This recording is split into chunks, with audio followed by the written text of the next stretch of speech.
Hello, hello, hello, and welcome to the Employee to CEO podcast. I'm your host, Monique Nicole, and I'm so excited that you're here. Today, we are going to dive into a very important topic that I feel like I wish that I had, or I wish someone had coached me on this information before I started my own six-figure business over, a decade ago. And so I want to dive into this topic of really uh, understanding and learning how to build a multi-figure business while working your 9 to 5 in a smart and responsible and healthy way. Okay, so I want you to notice that I mentioned in a smart and healthy and responsible way, because I feel like a lot of entrepreneurs today, are kind of stepping out there and going out there and starting a business.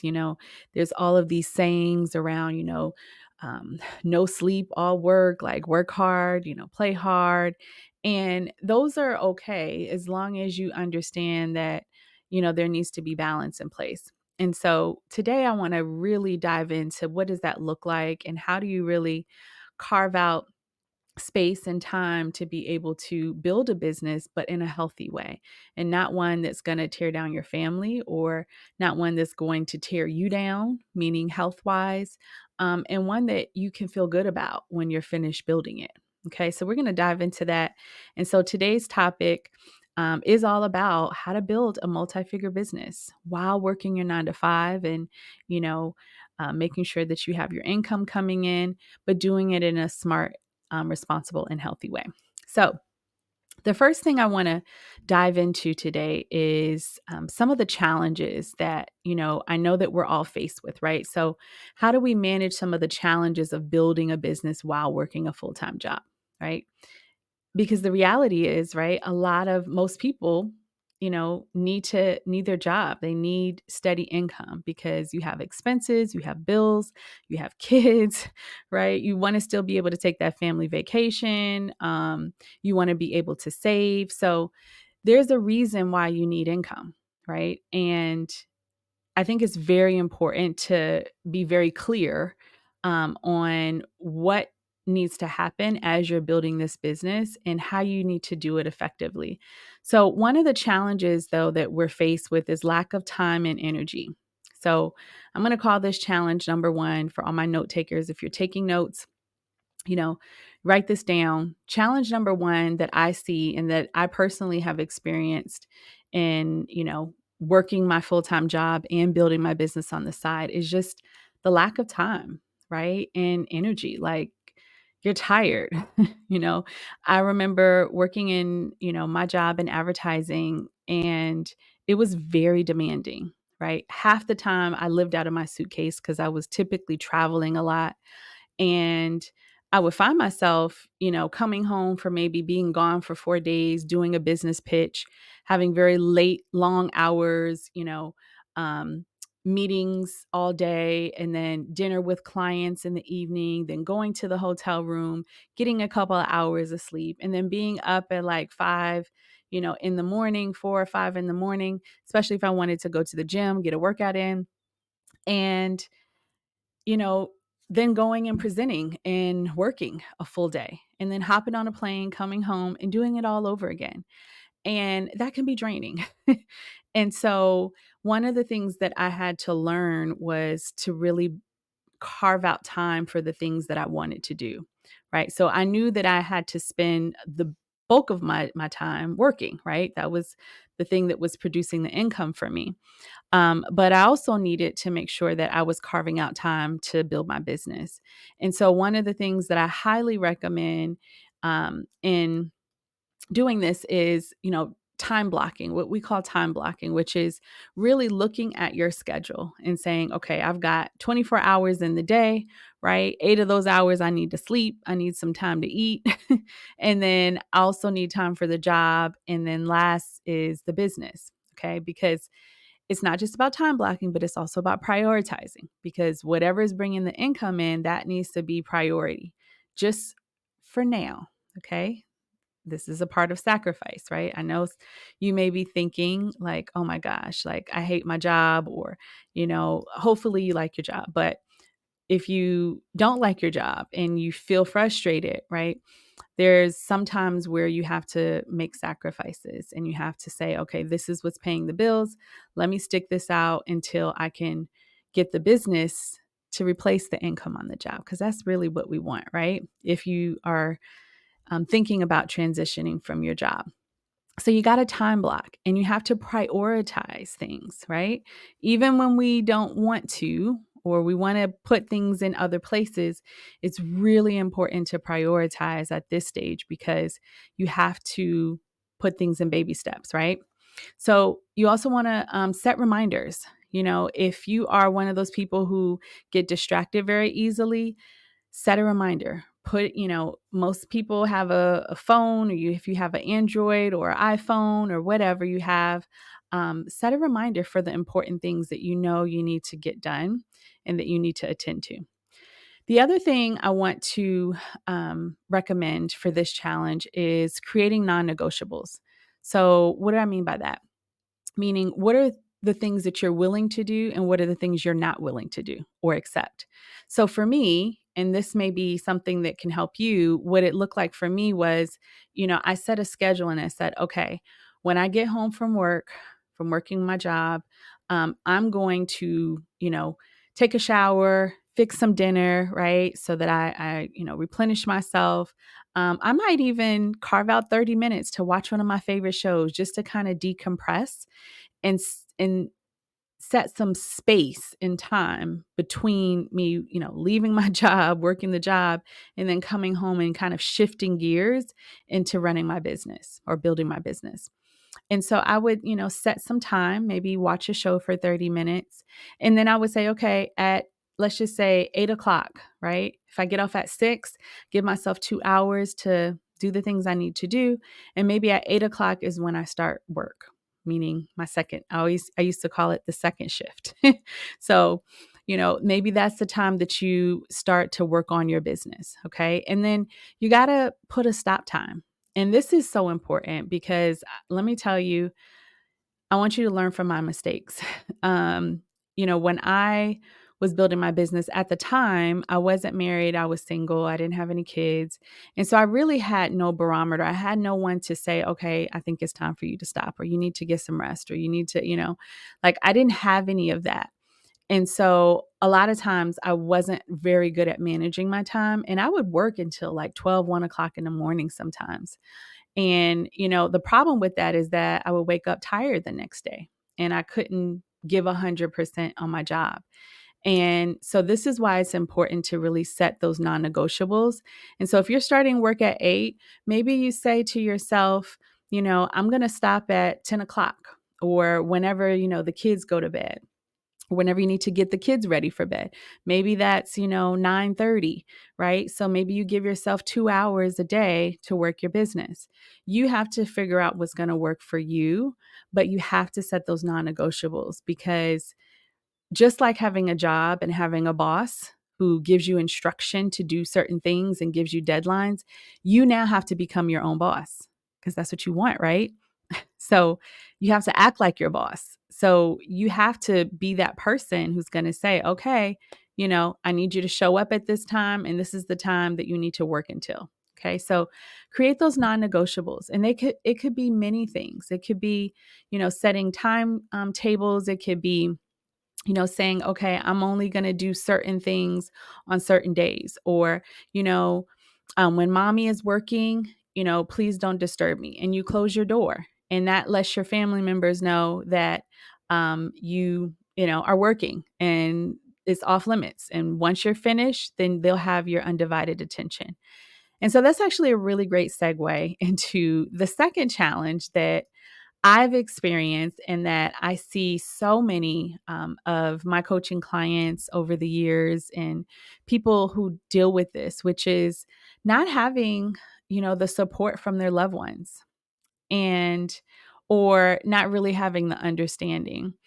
And I see this happen a lot when there's a lack of communication, meaning, you haven't taken the time to sit down with your family or and talk with them and your kids or whoever it is that you live with or who is going to be affected by you using some of the additional time that you have to build your business, right? Because anytime you put your time towards something, that means that something else is being neglected. Now, it doesn't mean it's being abandoned or neglected. Maybe that's not the right word, but there's something else that's not going to get that time. Let me put it that way. And so when you have a family and you have children, you got to communicate that, right? Because somebody's going to feel slighted, right? Something or someone will feel slighted unless you communicate why. And I think this is one of the most important areas that you want to focus on, especially if you're not single and not married like I was. Now, I didn't owe anybody an explanation, right? Except for myself because I didn't have children or I wasn't married at the time. But when I got married, this is one of the things that I quickly had to do was I sat down with my spouse and, my kids, and I said, hey, mommy's an entrepreneur, and it's going to require me to have some time, away from the family so that I can build the business. But what's most important is when you sit down with your family members, don't just share with them what you're going to be doing and the time that you're going to have away, right? Really, what you want to share is, what are your dreams behind this? And why is this important to you, right? And why are you wanting to make this sacrifice? And how does it benefit them? Right. And I think that's so important because a lot of times, as an entrepreneur, an emerging entrepreneur, we have this dream inside, right? And we have this dream inside of us that no one understands, no one can see, no one can feel, and no one can execute like we can because it wasn't given to anybody else. It was given to you, it was given to me, right?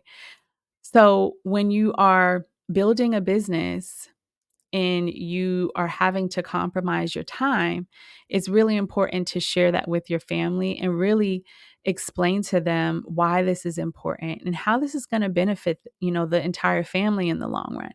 So it could be that, you're building this business so that you can transition from your job and be home with your kids, be home with your spouse earlier, right? And be able to be home for dinner, or maybe for the kids, it's so that you can go to their games and you don't have to take off work or ask permission. One of the things that I dreamed of and I prayed about was, God, if I'm meant to be an entrepreneur and this is what I'm supposed to do, if this is a part of my purpose and this is my calling that you've given me, Lord, I just, ask that you allow me to have the freedom to be able to, if I ever have children, which I ended up having a daughter, that I can go to her field trips and not have to ask my boss for permission, that I can go and have lunch with her whenever I want and not have to, take time off work or not have to compromise and go for, 20 minutes and then leave out early because I got to get back to work. Right. Those were things that I wanted and I prayed for. And I got them, God gave them to me. And so whatever that looks like for you, why, as far as why you're building this business, you need to share that with them because that is really going to help release the tension. When you have to go to work at, 8 o'clock, 9 o'clock at night, you got to do a call or you have to, work on something, whether it be your website or whatever it is, it's going to help your family to understand and not be resentful and not, be upset, but understand that, oh, mommy's doing this for a reason to help us, to, help us be together, more often.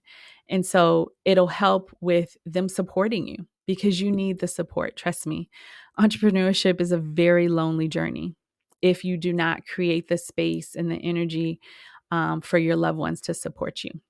So I really highly recommend that you, sit them down initially and talk with them and share your dreams and goals with them. But then also have regular check-ins. So, maybe once a month, you sit down and say, okay, how is things going? You give them an update maybe on the business and some of the wins that you have, share some of your successes, and no success is too small. Like if let's just say you finish your website, like sit down with them and have a check-in and say, guess what? Like mommy, finished her website. I'm really excited. This is going to help us get new clients and get us further to the goals that you all set and that you share with them. So include them in on what you're doing, right? It's really easy to feel like you need to isolate yourself, right? Because you're learning and you're making mistakes and you're doing all these things. But trust me, if you have a family and you know that they love you, they're going to be there to support you. You just have to communicate, because communication is the key. All right. So the next one, or next challenge that I see, is typically, balancing the job and the business without neglecting your personal life, right? Now, that's a mouthful. So let me break that down. Um, I'll tell you, one of the biggest mistakes that I made personally, and I see this happen a lot, is not creating separation between working my business and, my job. Okay. So there was a lot of blurred lines, right? Especially, I would say not towards the beginning, but towards the end, when I was like pretty much checked out. I will say, like, I was really, I was checked out, because I got to a point where I was making money in my business, right? I could see the light at the end of the tunnel. I was like, okay, I'm almost at six figures. I've almost replaced my income on my job with my part-time interior decorating business. And I almost am ready to hand in this resignation. And so it got really tough, because, there were times where I just was checked out, and I would walk into the I walk into the office and, I didn't want to be there, to be honest. And, I would sit in conference meetings and just kind of like be daydreaming, right? Just shifting off, drifting off. And so I really had to kind of check myself, because, especially towards the end, because I had to realize that, listen, this job has been here. It has been providing for me, and I need to have an attitude of gratitude, and I need to respect it, right? Until I decide to walk away. And then once that happens, then I can do whatever I want. But I really had to check myself. And so if you are in a place where you're working your job and you're working your business on the side, but there's no separation, meaning, you're working your business, you're sneaking calls with clients, or you're doing stuff on your job for your business, I highly recommend you don't do that. Okay. Um, it just, it just doesn't feel good. It's not good for your health, for your energy, because we all have a conscience, right? It also puts you in a very compromising position, because, nowadays jobs, they check your computers. And let me tell you, back in the day, we had my company provided everything. Like I didn't have to buy anything. They had given me my own cell phone. I always had the updated, iPhone.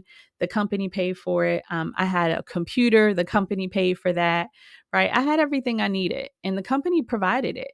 And so you don't know, anytime they could be checking, your computer, what you're looking at, what you're doing, and you never want to compromise your integrity, right? You don't want to be, working your business on your job and then they find out and then you get fired, right? That's not a good look.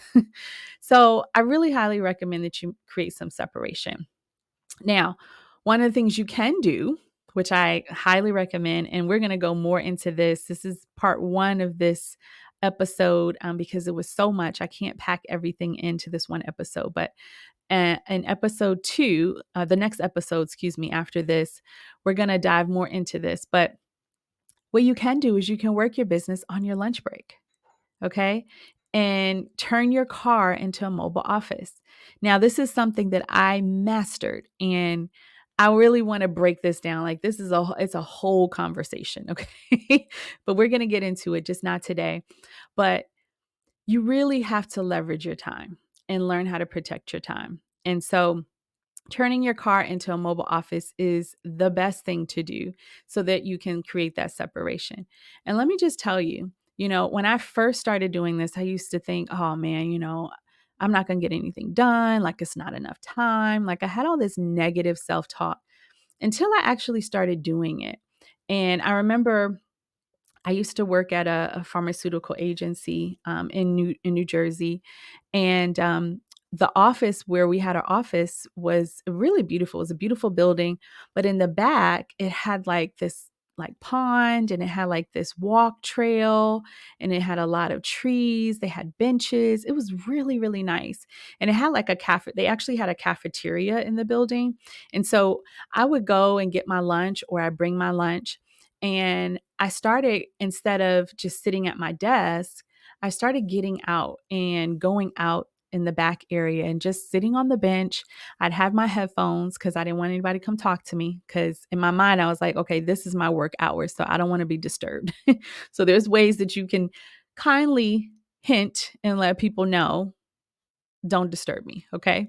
So I have my little headphones on, and I would sit there and I would have my iPad, I'd have my phone, I have my notes, and I would work my business, right? And I would get some sunshine, I get some fresh air, and it was the perfect opportunity for me to separate my job from my business. And when I tell you, when I started to change my perspective around that 1 hour, and I started to maximize that 1 hour, I mean, it was like my business did a 360. I was able to maximize that time. I was able to get a lot done. And I always felt like I had a great, 1 hour work session. And so it really helped move my business forward. So I highly recommend you doing that. And there's some things that you can do to really make it more effective.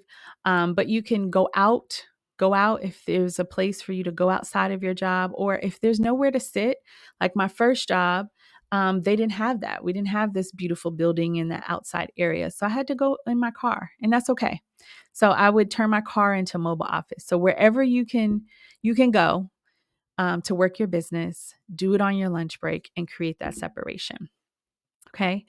And then I would say, last but not least, when we're talking about balancing, the job and the business, is that you need to understand that you're going to have to make some sacrifices. Okay. Because you're doing a lot, right? I mean, it's going to take, now the great thing about this is that the sacrifices are not going to last forever. But you do have to make some, because there is only 24 hours in a day, and you still need to sleep and eat and spend time with family and friends and have some time for yourself, in addition to working two jobs, right?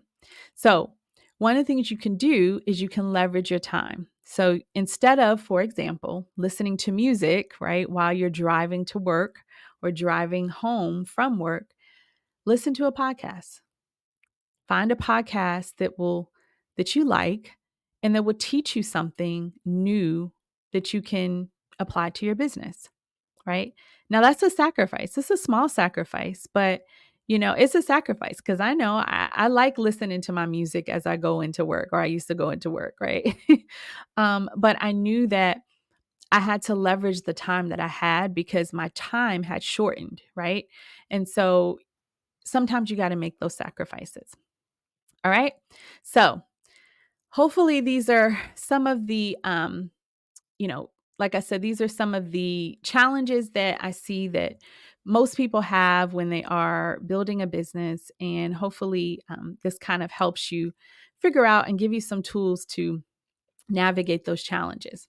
Now, I want to talk a little bit about some strategies for success, right? So now that we've kind of debunked some of these challenges that we know exist, let's talk about some actual strategies that you can use. So, one of the things that I love to do was, and this is strategy number one for my note takers, is leveraging weekends, right? Evenings and holidays effectively. Okay.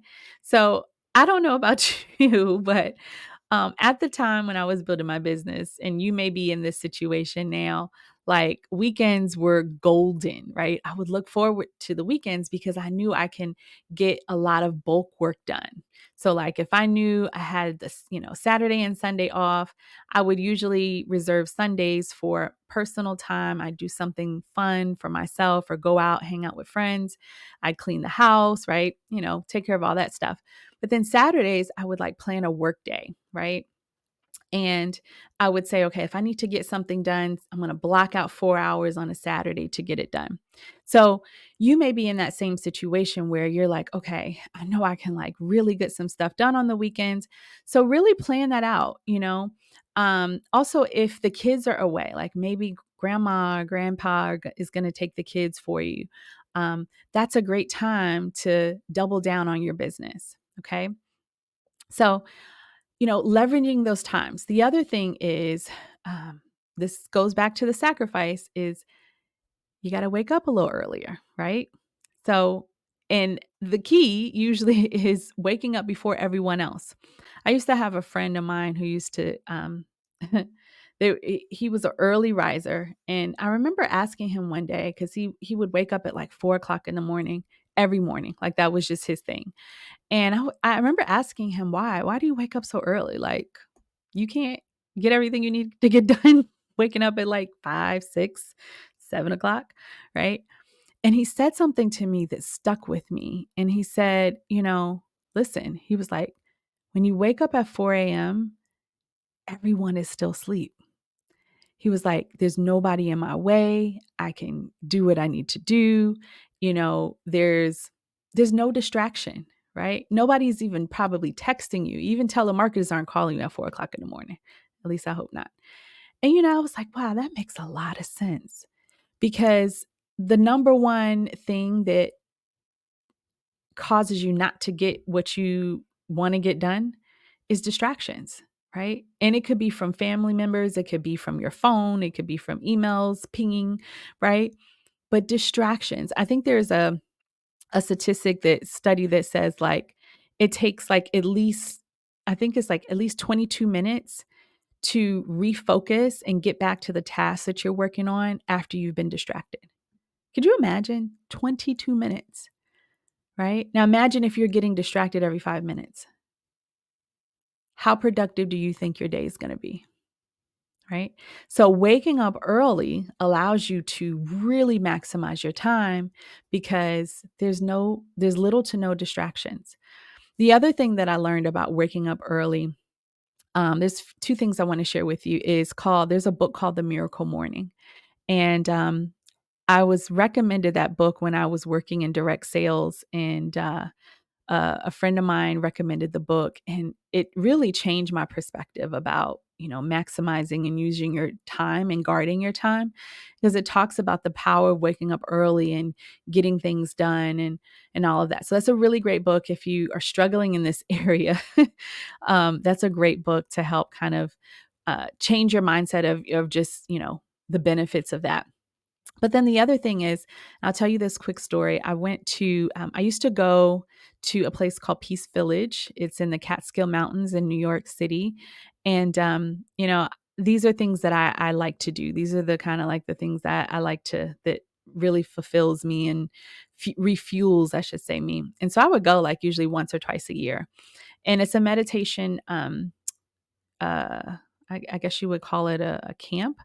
But people of all walks of life, all different industries come here to just get peace and just recenter themselves. And one of the things that they ask you to do while you're there is, you don't have to, it's not mandatory, but it's optional, but to come to like a meditation session. And guess what time all of the sessions were? You better believe it, at 4 a.m. And I remember asking one of the uh the instructors there, like, why so early? Like, why 4 a.m.? And, she said to me that there's a different frequency that exists at that time of the day, right?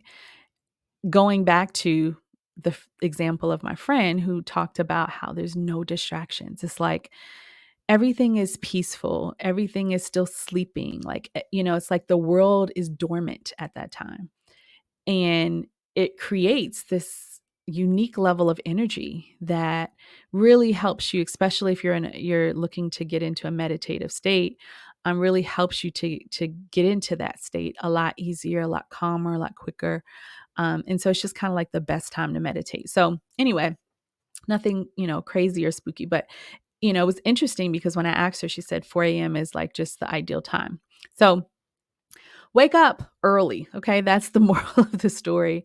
And you'll see yourself really accomplishing your goals and getting things done more productively. All right. So, strategy number 2 is all about setting realistic goals and milestones. Okay. So, what do I mean by setting realistic goals and milestones? Basically, creating a schedule for yourself for the day, the night before you go to sleep. Okay. It helps you sleep better at night. And it really just kind of helps you do a brain dump on, like, okay, what did I do today and what do I need to do tomorrow? And it really helps you structure your day. So, I would, before I go to bed, I'd pick my phone up. Maybe you're a calendar person. Maybe you like to write things down. Whatever strokes your boat, like, do what makes you feel comfortable, but get out what you want to accomplish the next day, the night before. Write it down, put it in your calendar, and create that schedule. Because what happens is the next day, when you wake up and you're like foggy and you're like, oh gosh, okay, what do I have to do today? And the weight of the world is on you. You're thinking about your job. You're thinking about, how am I going to build my business? You have so many things on you. You've already got the bulk of it planned out, and you're not having to use that energy to think, right? Because you already have a lot of other things to think about. So create that schedule in the evening before, so that your day is already planned. Okay. And then the most important thing about setting realistic goals is just to be consistent. I have had to learn the hard way about the power of consistency. I used to just kind of like, I was always a great executor, but when I had to do something repeatedly, that was always a challenge for me because, I am I'm a creator, right? But I'm not the type that likes to continue to do the same thing. If that makes sense. I'm not good with mundane tasks. Like, I like to be creative. I like to create things. And so that is really, consistency has been something I've always struggled with. But let me tell you, it is the key that unlocks success, right? You do anything consistently, you will see results. The moment that you stop being consistent is when things don't work out, when you don't hit your goals, when you're not going to see the results that you want. I mean, look at any athlete, right? That's, a goat in the industry. Look at any musician that's considered a goat in the industry. What is one of the things, if you look at their track record, it is the thing that they showed up, they kept showing up, and they were consistent in reaching their goals. Okay. So be consistent and create that schedule. And that's really going to help you set goals and milestones that you can reach so that you can grow your business effectively. All right. Strategy number three, excuse me, is all about outsourcing, okay, and delegating tasks when necessary. Now, this is a very important one because this is one that I feel like a lot of emerging entrepreneurs, you don't think about, right? You don't really think about this until later on in the game when your business is doing well, it's thriving, and you're like, okay, I need some help. But the reality is that, remember, I talked about we all have the same 24 hours in the day. The question is, what are you going to do with it? Right. And, when you start to look at and compare, which you shouldn't, but if you look at, okay, what are other people doing? Why are they having success? Most of the time it's because they're consistent, but they're also managing their time and they're also delegating a lot of things that really, is almost like busy work for them that someone else can do and take that off your hands. And so if you're working a job and you have some extra income that you can set aside, it is very affordable to hire a virtual assistant these days. So outsourcing and delegating tasks where you can is a major game changer, right? Remember, we only have so much time. So if there's things that takes up a lot of your time. Maybe it's scheduling appointments. Maybe you're building a business. Maybe you're building, let's just say, a cleaning business. And the bulk of actually, it's funny. I'm coaching a client right now today that is starting a cleaning business. Is why I came into my head. And one of the things that we talked about, and one of the challenges is, she was like, I'm not good at scheduling. Like, I just can't keep up with it. I'm not good at it. I don't like doing it. And, I said to her, you need to think about delegating that out, right? The things you're not good at, sometimes you need to grow that skill set. But then there's other times where if it's something that is not really going to move the needle for you, or that is not something that is going to break or make, your business, if you don't grow in that specific area, outsource it, because there's somebody else who's skilled at it. And the marginal cost that it will cost you to have someone else work on that thing, right? So that you can do other things, which I call are more important, which I call revenue generating tasks. So things that are going to bring money into your business. It's worth it, right? It just makes sense. So hire a virtual assistant. You can go on different there's a couple of resources like Fiverr, or there's another one that escapes me, but Fiverr is one that you can go on and you can hire a freelancer or a virtual assistant, right? So it could be, scheduling your social media. It could be, scheduling your appointments with potential clients. Whatever that is, get good at hiring an assistant and delegating those tasks, because what it's also going to teach you is leadership skills. Because when you get good at being able to explain how to complete a task and creating things like what we call SOPs. So SOPs stand for standard operating procedures. Okay, so these are basically, it's like an outline. You can create this in a Google Doc and say, okay, to complete this task, these are the steps you need to take. Step 1, step 2, step 3, step 4, whatever it is, right? And then you hand that off to the virtual assistant. And then you monitor how well they did the job, right? And that will dictate, do you keep them or do you find someone else, right? So creating these things and creating these processes in your business is going to help you to become a really great leader, so that when you get to the point where you replace your 6 figures on your job, or 7 figures, right? And you are running your own business, you know how to delegate, you know how to, share information, you know how to lead, and you know how to build a team, because you can only grow as far as your team. And eventually, right, you're not going to be a solopreneur, you're going to be an entrepreneur, which means you're going to need a team, and you're going to need help and an additional people to help you move your vision and your dream forward. So everything that you do as far as growing the business, I want you to really take a close look at what are some of those areas that I can delegate and I can get off of my plate, so that you can have more time to focus on what I call those driving tasks. Okay. All right. Now, strategy number 4. This is the last strategy, which is all about prioritizing self-care and maintaining mental and physical well-being. Okay. So this is really about, finding out what you like and doing it, right? I mean, remember, we only have a certain amount of time when you're building your business and working your job. But part of that time you have to protect and carve out for yourself. Okay. I cannot stress this enough. This is another area that, I can tell you firsthand, I neglected at one point in my business building journey. I was not prioritizing myself. And what happens is you get burnout. Okay. That's how people get burnt out. That's how you hear stories about people having nervous breakdowns on their job, or getting depressed. All of these mental and physical things can really play a negative role in your life if you don't take care of this part of yourself. And that's really, finding out what you like and doing it. One of the things that I love to do and I learned about myself when going through this exercise is that I really love the spa. Like my mother used to take me to the spa when I was a young girl. And so I learned about pampering, how to pamper yourself as a woman and how to take care of yourself. And so that's something that's always been ingrained in me. And when I got older and I could afford it, right?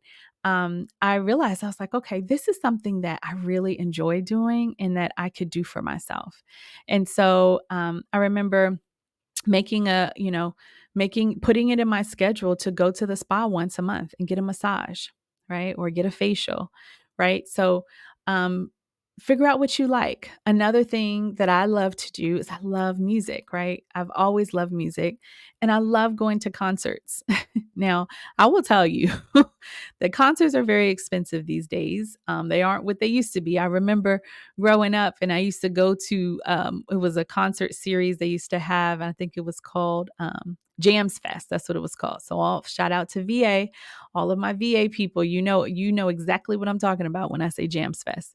But I used to go to Jams Fest and I promise you the tickets were like $10 and they had it like every year. And it wasn't just like one artist. It was like a lineup of really good A-list artists. So, I remember one year they had like Aaliyah and Missy Elliott. So they had a lot of VA artists, but they were like good artists. And the concert was like $10, you guys, $10. I wish it was the same. But again, whatever is within your budget, find out what you like to do and carve out time to do it because you need downtime. You need to refuel yourself. You need to replenish yourself. It can't just always be work. You do need some playtime. Okay. The other thing I want to encourage you to do is feed yourself, right? I have this saying, and if follow me, you've probably heard me say this is it's so important every single day to feed yourself.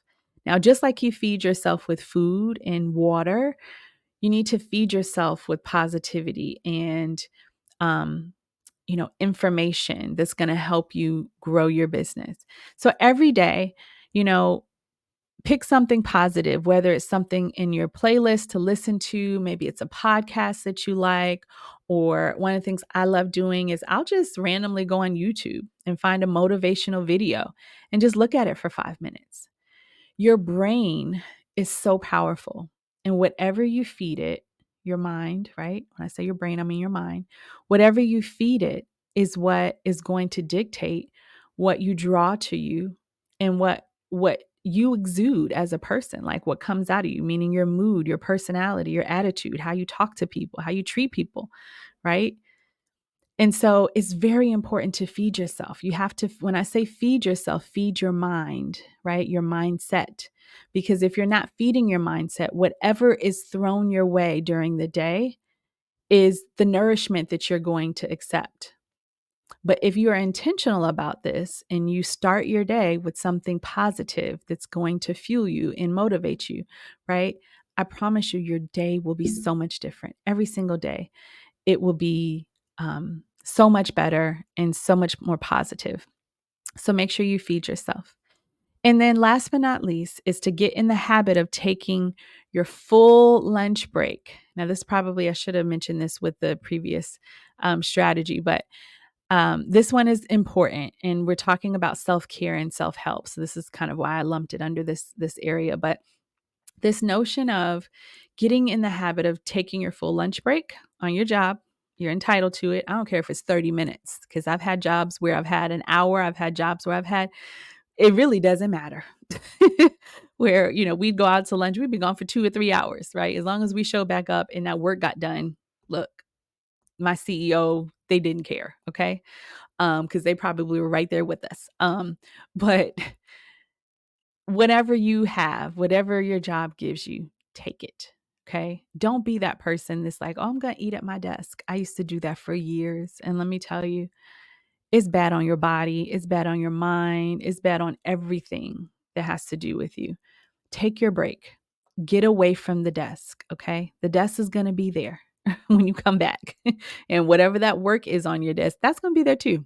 So get away, step away, take your full lunch, right? Cook something. If you can cook, if you know your spouse can cook, if somebody can cook in the house, cook something nutritional that is going to refuel you and not make you sluggish and make your brain tired and make you foggy, right? So take your lunch to work and get out of the office. And remember, leverage your time. So, I would do it where I could, I would put my lunch into these things called like bento boxes. It makes your food really easy to carry around.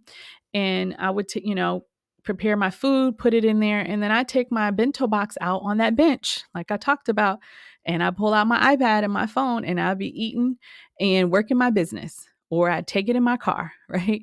Or, I don't know, pack a sandwich, something that's mobile that you can take wherever you go, but you got to get away from your desk. Okay. Don't let your job make you feel like you have to work through your lunch break and you have to, like, you know, plow through, right? We're not built that way. We're human beings. We're not machines. Okay. So don't let anyone guilt trip you into thinking that you have to be a machine to be productive, because you don't. Okay. That expectation is unrealistic, it's unhealthy, and it's really not going to get you far. Okay. So I really highly recommend that you think about that, be intentional about serving yourself and making yourself healthy as you're building this business, because you're going to need all your strength, your stamina, everything. You're going to need all of that. Okay. So I hope this helps. I hope you have learned some strategies and some tips to help you to grow and build your business as you are, you know, growing and learning how to, be successful in this journey of entrepreneurship. And if you haven't already, I want to invite you to subscribe and like this podcast, the Employee to CEO podcast.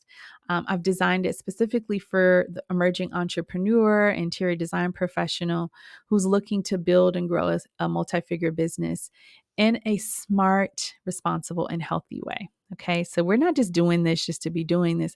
We're going to do this right. And we're going to do this successfully and in a healthy way. So I hope this is helpful. One last thing is, if you liked what you heard today, if you feel like this gave you a lot of value, please share it with someone else who you know can benefit from it, right? Let's not keep, or hoard our information to ourselves. Bless somebody else who can benefit from this as well. And then one other thing I do want to mention is, if you have not already, check out my free resource on my website at moniquenicole.co. I created a free resource called the Employee to CEO, transition plan. And really, it's a great resource tool for you to help guide you and show you step by step how to prepare for your transition into full-time entrepreneurship. What are the things you need to have in place so that you can successfully build your business and step into entrepreneurship once and for all. So check that out. It's completely free. You can download it on the website. And I hope that it serves you and blesses you. All right. So have a wonderful, wonderful week. And I will see you right back here next Thursday. And hopefully this blesses you. All right. Take care.